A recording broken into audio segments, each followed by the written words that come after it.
Let me just go ahead and give you a warning that I may say something in this video that could hurt some feelings. Your ability to have success on a baseball team is gonna come down to how mentally tough you are. There, I said it. How tough is your son? How tough is your daughter? How tough are you? And when I say tough, I don't mean can you fight physically. I mean, can you fight mentally? Are you tough enough? Are you tough enough to fail multiple times and then still maintain your confidence? Guess what, parents? Some of our kids aren't mentally tough, and you know why? Because we made them that way. You know how we made them that way? Because we didn't let them fail. We were afraid for them to feel failure. We were afraid for them to feel the hurt. We didn't want to look at it, because you know good and well that whatever feelings that they have, we have also. And we didn't want to feel it, so we try to prevent it from happening to them, right? I know I'm right. You know why I know I'm right? Because I'm in the wagon too. This toughness that I'm talking about has nothing to do with whether they can physically fight somebody. I know there's a lot of kids that can whoop somebody up, but you can't whoop a game. Well, you can beat a game. And the only way to beat baseball is to be mentally tough. That's it. That's the only way. Talent don't even matter. You put in a lot of work in the cage. You get your reps on the mound. You take ground balls, a lot of ground balls.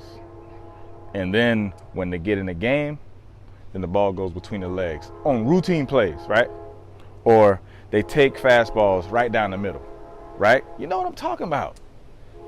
And it had nothing to do with their mechanics. Because you know they got the reps in. I know they got the reps in. So why? Because of mental toughness or lack thereof. We know it's in there because we've seen them be great. Why doesn't it show up all the time? It will eventually. It will. When they decide that they're tired of getting their butts whooped by the game and that they have to toughen up, they'll get it. Now, listen to me. Some kids get it earlier because their parents stay out of the way and they just be parents. They just cheer. Good job. They get in the car and they just tell them how much they love watching them play. Did you have a good time today? Listen, I give congratulations to all the parents who have done that.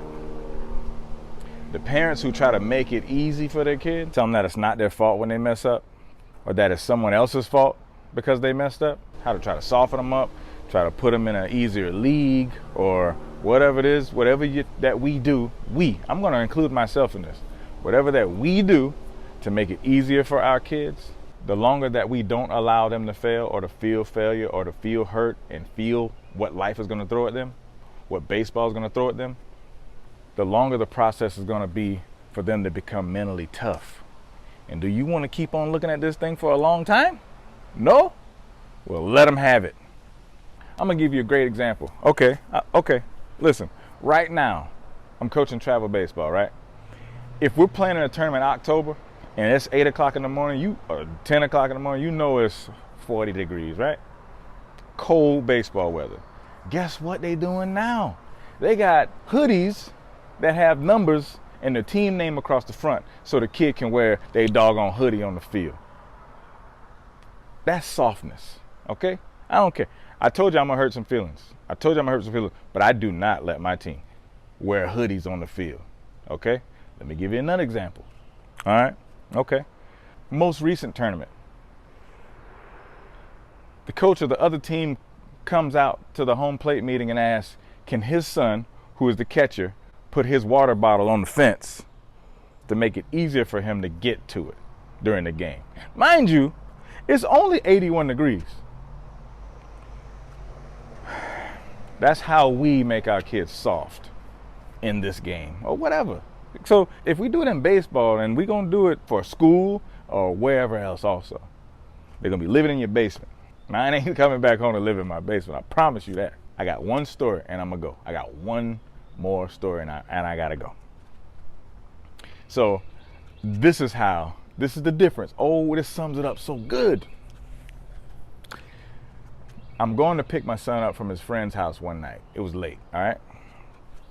And the road that we were traveling on, it's a dark road. I just picked him up. We're on our way back home. Well, we're passing another car on the road, and all of a sudden an orange hits my windshield.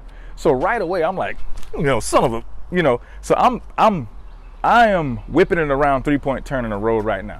My son, who is probably, I don't know, 13 at the time, Dad, no, Dad, no. Okay, so, he's thinking rationally. He's like, no, we don't. He didn't say this, but what he's thinking is, no, it's probably dangerous. We don't know what they got. It's dark out here and all of that. But I'm thinking, no, let's get them, right? It's the difference between us, like the DMX ride or die generation, go get them generation, and these new generation kids that we're raising, where it's like, let's have a good time. Everybody's my friend. Lil Uzi Vert. The mentality I'm talking about you need to have, and the mentality that don't work in this game, okay? You can't be cautious. We can't allow them to be so cautious, but we need to be fueling a fire of intensity in these kids and not just hold back. No, go get it. Oh. All right, the reason why I'm so passionate about this thing is because I deal with it every day with a 19-year-old, okay? I'm not saying that we haven't gone through stuff, because it's a continual thing. It don't stop. If you want them to be successful in whatever, you're gonna have to parent them forever, right? That's what I'm realizing. We gotta parent them forever, through baseball, through school, through their job, whatever it may be. All right, now that's all I got for today. I can go on forever, but I don't want to take up all your time. All right, I'll see you next time.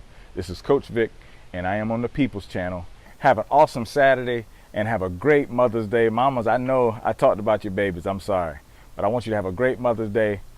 To my wife, happy birthday, and we'll see you next time. We love you. Take care.